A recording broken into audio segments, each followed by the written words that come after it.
loves a nice bath, right? You know, take some time at the end of the day to just relax and focus on yourself. And something that can make this a whole lot better is a bath bomb. And if you don't know what they are, please take out your phones and Google it right now, because they completely changed my life. Not only do they fizz for your enjoyment, but they also can provide some healing properties. So today I'm going to teach you how to make bath bombs so that you can not only enjoy them yourself, but also gift them to friends and family members, or perhaps even sell them for a little bit of profit, which is what I've been doing for the past 5 years.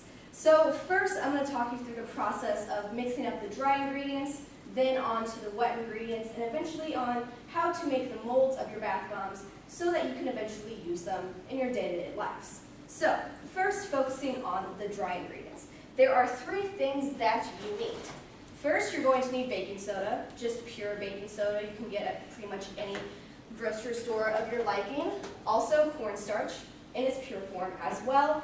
And finally, citric acid. Now, citric acid can be hard to find, and it's a little bit more expensive. I got this off of Amazon for $10.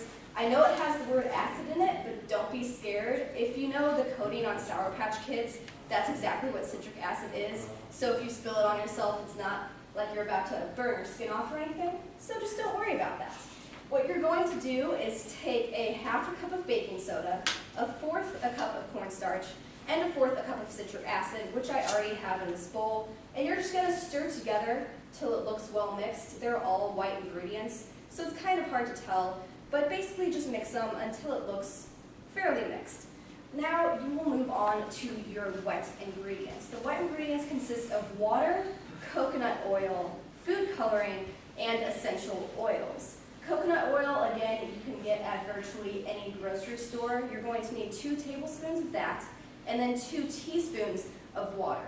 As for the food coloring and the essential oils, they can be sometimes hard to find. I, again, just got them off of Amazon.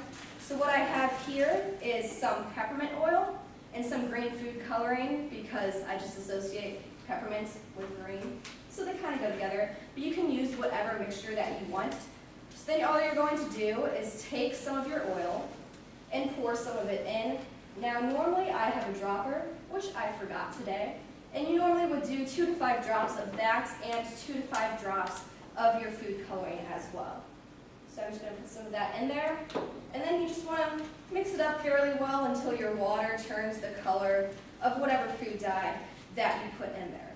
After you have your wet ingredients mixed up, you're going to slowly pour them into your dry mixture, simply by doing so. You might hear some sizzling. That is completely fine. You can kind of see it as well, perhaps. This is completely normal. It's actually the chemical reaction that occurs when you put the bath bombs in the water itself. It is simply the citric acid reacting with the water, which is an acid-based reaction, and it produces carbon dioxide bubbles, which is basically the whole theory behind bath bombs themselves. So you're simply going to stir this up as well as you can. Some people like to wear gloves when doing this because the food dye can stain your hands, and you can add as much food coloring as you want, or as little as you want as well. In the end, when you have it mixed up, it should have about the consistency of damp sand, so you should be able to clump it together somewhat, but it won't completely stick together. So after you have this fairly mixed up, you need to go through the process of actually creating your mold. I have this mold here, which I also bought off of Amazon. It's a small bath bomb mold. They also come in medium and large sizes.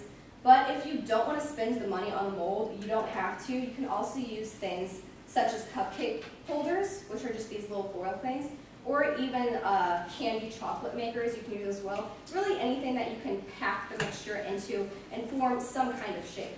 So when you take this mold, you're simply going to put some of this mixture you have into both ends. I just like using my hands to do so, and you want to overfill both of the sides. Now when you're pushing it in, you don't want to pack it super hard, but you do want to press it in there so that it's not completely loose. And then you're just going to push the 2 sides together really hard and hold it firmly. When you're done with this, you can either leave it in here and set it out to dry overnight. They have to dry for about 10 hours because if I just took this out now and put it in the water, it would not hold its shape. It would just completely disperse everywhere. but also you can take it out of its mold and leave it to dry as well if you don't want to buy like 10 of these. But this mixture will make about 12 to 14 small bath bombs. And in the end, you will have this wonderful, precious little bath bomb that works. You might hear some sizzling.